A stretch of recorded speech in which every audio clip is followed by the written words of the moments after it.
going to talk about adding an additional remote control to your fire pit. This would be on any TFS system.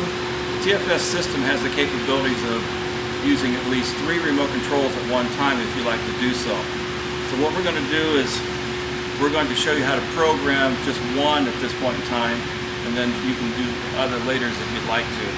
It comes with a remote control that's already done. So before we actually get started on this, we're going to turn the main gas supply off. And then we have an enclosure here that enables us to be able to work on it right inside. So if you're out in the field, you're basically going to have to lift your fire pit up out of the enclosure to make this happen. I'm going to come in here to the control box. I'm going to remove the 2 screws.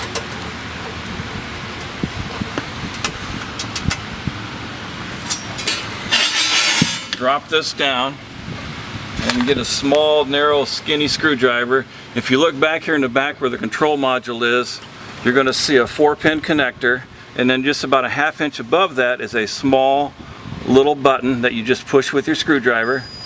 You'll hear the beep. You take your remote control, hit the on button. You'll hear several rapid beeps as a confirmation that you've just programmed the unit to operate. And then it's all ready to go. So what we can do now to test this, make sure it's going to work, is we can turn the gas back on. Take our remote control, hit the on button. As you can see, it will come on. I could also take the other remote control and turn it back off.